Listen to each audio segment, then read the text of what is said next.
Thank you. If you've really been a sensitive reader of the weekly Torah portions, you can't help but feel like something's coming to an end. Something's culminating in this week's Parsha, specifically in its first two prakim. I mean, of course, the Joseph story is clearly reaching its decisive climax, but in a deeper sense, so too is the entire book of Genesis. After all, Genesis has been telling and retelling in different forms the basic story of brothers in conflict. First Cain and Abel, then Isaac and Ishmael, then Jacob and Esau, and finally, of course, Joseph and his brothers. Our Parsha then doesn't simply recount the reconciliation between Joseph and his brothers, but tells of something so much bigger, with such a long and colorful history, with so much dramatic buildup. The stakes of the scene are so much higher than if this were only really about Joseph and his brothers. It's about something more. It's a larger theme. But beyond this element of sibling rivalry, something else has been building up, developing more and more in our weekly readings in the book of Genesis. The beginning of the book dealt essentially with fables, with human characters who were really archetypes, you could say, or who seemed to stand in for specific principles. And as the book progressed, this became less and less true. The characters became, on the whole, more particular, more complex, their inner lives far more subtle and more real. It seems then that the book of Genesis is amazingly a book that begins with creation by God, but after that unspeakably dramatic act, God's presence is always receding more and more, continuously decreasing, moving out of the spotlight, while at the same time, human agency peeks forth and becomes more and more pronounced, more and more central, right? As God pulls back, humanity seems to step forward. Our scene then is also climactic in that arc of the book.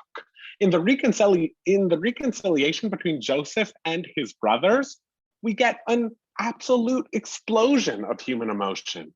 We get a lavish display of biblical characterization and development, and a neat tying together of disparate plot lines, turning the whole Joseph story into a novella in its own right. In that sense, we get in this scene nothing less than a shining vision of humanity and of the amazing depths of human emotion and expression that we've been building towards, working towards, already in the few months since Simchat Torah. I'm going to proceed as follows. I'm going to read an excerpt from this climactic scene, the scene of rapprochement, and then I'm going to consider how some Mefarshim sense the drama, the high stakes of this pivotal moment, and actively add to that intensity, to that drama, through their inventive commentaries. I'll read it in English for simplicity's sake. So this is right after Judah's moving speech in which he says that he'll sacrifice himself so that Benjamin can go free. And this is Joseph's response to that speech by Judah. And it's at the beginning of chapter 45.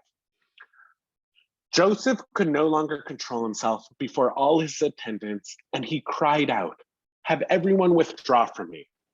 So there was no one else about when Joseph made himself known to his brothers. His sobs were so loud that the Egyptians could hear, and so the news reached Pharaoh's palace. Joseph said to his brothers, "I am Joseph. Is my father still alive?" But his brothers could not answer him. So dumbfounded were they on account of him. Then Joseph said to his brothers, "Come forward to me." And when they came forward, he said, "I am your brother Joseph, he whom you sold into Egypt." And then, of course, Joseph's speech continues in a very interesting and moving way. But I'm really going to be focusing on a verse I already read, which is Pasuk Gimel, in which Joseph reveals himself to his brothers. And in fact, I'll put it in the chat just so people can have it in front of them if they'd like to read it.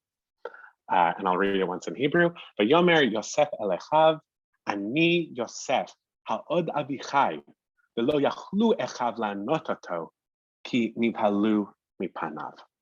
So why does Joseph reveal himself in this way, immediately asking about his father? And why do the brothers respond in this way? That is, with shock and with silence. As to why the brothers are non-responsive and are dumbfounded, Rashi says it's mipnei abusha, due to their shame. This comment by Rashi seems to flow organically from a beautiful midrash on this verse from Bereshit Rabbah, in which Abba Kohen Bardella says, Oy lanu miyom hadin, oy lanu miyom hatochacha. Woe to us for the day of judgment, woe to us for the day of rebuke. It continues, Yosef ketanan shel shvatim haya, v'lo hayu yecholim lamod betochachto. Joseph was one of the youngest of the tribes, that is, of his brothers, and even still his brothers could not stand in his rebukes, meaning perhaps that they simply couldn't contain it. Ksheyavo hakadosh baruch hu v'yochiach kol echad ve'echad lefi ma shehu al achat kama v'chama. When God will come and rebuke every single individual according to the kind of person that he or she is, how much more will this be true? In other words, this scene is so intense, the tension between Joseph and his brothers here is so palpable, so extreme, that the Baal HaMidrash is actually able to take this very human encounter as the template for the cosmological process by which God rebukes humanity. Just as Joseph's brothers are utterly dumbfounded and unresponsive, so too will we be on Yom HaTochacha, on the day of rebuke, only to an inestimably higher degree. But that leads us to another question. Joseph's exact words are, Ani Yosef, ha'od avichai, I'm Joseph, is my father still alive? Where is the rebuke in that? Why are the brothers so ashamed, as Rashi says, in response to apparently having been rebuked? For this piece of the puzzle, we can turn to the Kli Yakar. That is Shlomo Ephraim of Lunjitz of the 17th century. The Kli Yakar says that it had already been perfectly clarified by Judah that their father Jacob is in fact alive. So when Joseph asks, Ha'od avichai, it can't be understood as a straightforward question. Ella huba lehazkir avonam. Rather, he's using the question as rhetorical means to remind his brothers of their sin. Lomar she'avivu v'lo avichem, ki lo chastem al tza'aro, ke'ilu eino avichem. And Joseph is saying with this question that Jacob is his father and not your plural father, because all of you did nothing to spare him of his sorrow. You acted as if he is not your father at all. In the Kli Yakar's understanding then, Joseph's question, is my father still alive, is Joseph's way of saying, I care about this man. I'm concerned with his life, his health, and his well-being. I love him. You do not. By treating Jacob the way you have shown no honor to him as a parent, and certainly no love. And that is Joseph's rebuke, a rebuke which totally and understandably dumbfounds his shamefaced brothers. In the Tur HaAroch commentary, Rabbi Yaakov ben Asher, known famously as the Baal HaTurim, goes in a very similar direction, but here's a slightly different tone and emphasis. The Baal HaTurim points out that previously, when Joseph had asked if his father was living, he asked through a malitz, an interpreter. Here, in our pasuk, it's davka important for Joseph to ask directly and hear directly from his brothers' own mouths. And the Baal HaTurim adds, Lo sha'al ata ela likanes imahem bidvarim lekarvam. That Joseph only asked the question now in order to enter into discussions with them that would bring his brothers closer to him. Here, the Baal HaTurim is not hearing Joseph's question as one of harsh rebuke, but rather as a kind of sweetness or kindness, reminding his brothers of what they have in common, a shared root and ancestry. Here, Joseph's question, is my father still alive, is a way of saying, this man that you have lived with all these years, well, I care about him too. And so we may be more similar, even more connected than any of us ever previously imagined. And in this reading, Rashi's interpretation still stands. The brothers are dumbfounded and unresponsive, mipnei busha, due to shame. But to be clear, this is not the kind of shame that follows from being rebuked.